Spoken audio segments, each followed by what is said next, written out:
Alcris na naiwan sa probinsya nang siya'y maglayas. Talagang nag-iisip ko paano ko magawa ng paraan na magkita naman ulit kami, yung talagang pamilya. Kasi di ba yung pag hindi kasi ako masyadong malapit dito, tapos wala yung kuya ko, parang tiwalag ka. Sa pag-alis ng kanyang kuya Alcris, tila nawala rin daw ang musika na minsay nagbuklod sa kanilang pamilya at ang himig nito ang kanyang hinahanap ngayon.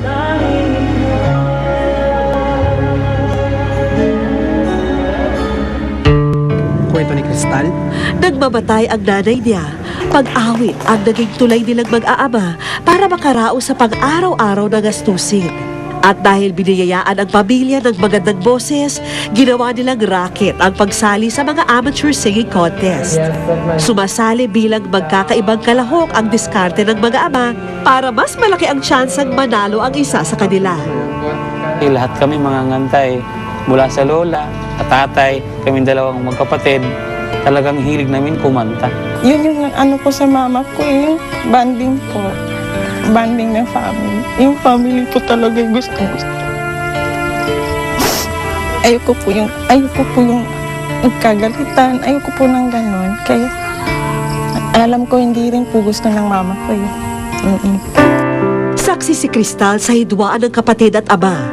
Kaya naman wala siyang ibang hiling ngayon, kundi ang magkaayos na sila. Kasi yung mama ko lambing. Yung mama ko. Tapos minsan ko lang yun maririnig na sumisigaw. Talagang na. Kaya alam ko, nalulungkot rin siya kung may tampuhan man kami tatlo. Hindi kami nagkakaintindihan. Kaya gusto ko naman kahit paano. For 20 years na niya nawala. Makita naman niya na nag-inta kami ulit. Sa ngayon, nagtatrabaho sa isang bangko rito sa Sindangan, Zamboanga del Norte, si Cristal. Nakakaraos man daw kahit papano, hindi pa rin mawala ang pag-aalala sa kalagayan ng kanyang kuya. Kaya isang hiling ang pinaabot niya sa amin. Ligid sa kaalaman ni Cristal, ito rin ang tanging pinakaasam ngayon ng kanyang kuya Alcris. Oh. Ay, ito Lelot. Yan.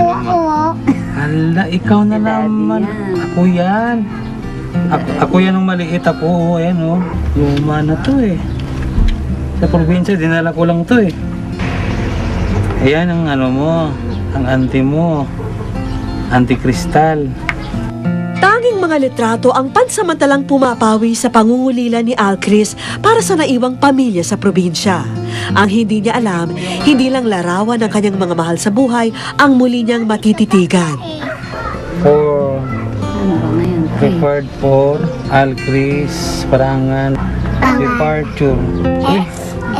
Ala! Ba't ako uwi? Di fulog to. Abay, lahat tayo. Halos hindi makapaniwala si Alcris sa magandang balita dahil makakasama niya rin ang buong pamilya sa pag-uwi sa probinsya. Hindi, nung ko pa kasi sinasabi sa kanila gusto kong umuwi para makita sila. Para mapakita ko yung asawa ko, maipakita ko yung dalawang anak ko. Para kasi kumbaga naging kapamilya nila ako na hindi nila nakita ang side ko. Bakit kami iyak? Makakauwi na si Daddy. Lahat tayo uwi.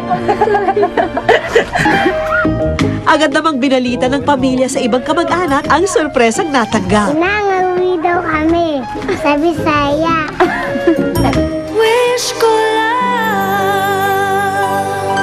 Hili, huwag mo sanang isipin. Ikaw